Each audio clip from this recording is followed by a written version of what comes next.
Hello, fabulous Pisces. Welcome to your horoscope for the month of December 2013, Love Focus. I am your astrologer, Nadiya Shah. Thank you for being here.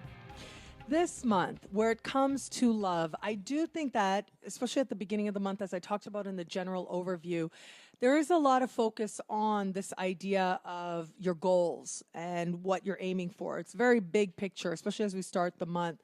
And so it is in love as well. You're thinking about the big picture. You're thinking about what you're aiming for, thinking very long term as well. So those of you who are attached are thinking about the future you are building with this partner.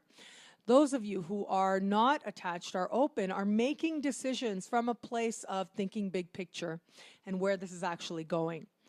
However, what I find really interesting, a couple of key things happening in the sky that I find really interesting this month for you.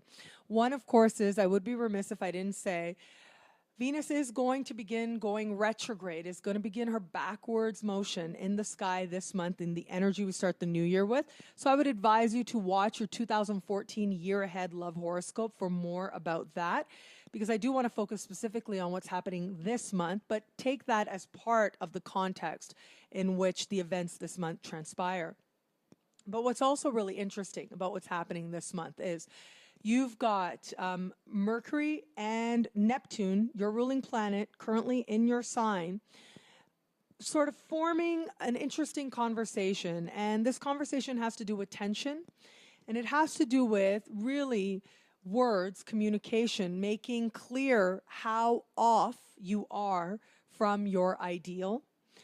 And the other way it can manifest is that words and conversations actually make things much more confusing as to where you actually are in the bigger picture of your ideals, whether or not you should still believe, whether or not you shouldn't, whether this person fits that magical other or whether they don't. But of course, that magical other doesn't exist. That's the thing. And a lot of philosophers and Jungian analysts have talked about this. We expect this person to show up and sort of sweep us off our feet, and especially Pisceans out there who believe in soulmates, who believe that that is possible, would actually honestly completely expect somebody to come in and sweep them off their feet and carry them away into a distant, wonderful, magical land where they will live happily ever after. But the magical other doesn't exist. No one can actually save us from our learning and from our lessons. And I think that is a big part of some of the love-related awarenesses that happen for you in the first half of the month. But it really is towards the second half that I think you start looking at not only your ideals, but also looking at how maybe your past and some of those very early messages, those childhood messages, have contributed to where you are today in terms of love and in terms of what you want.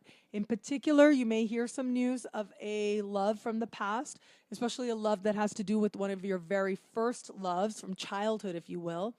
But this is going to be valuable for you to hear as well, because this is going to help you understand how much you've grown and where you are, and how maybe that particular situation formed a foundation to your expectations and to your future experiences, and how now you can interpret that whole situation very differently, because I do think the news that finds you does surprise you, and it does sort of take you aback a little bit to realize just how much things have changed in the best possible sense of the word. Because remember, when other people have changed, it is a signal that you have changed as well. You've had the same amount of time in some cases, maybe less, maybe a little bit more, but you've been undergoing the process of life as well, and you've been going through your own evolution as well.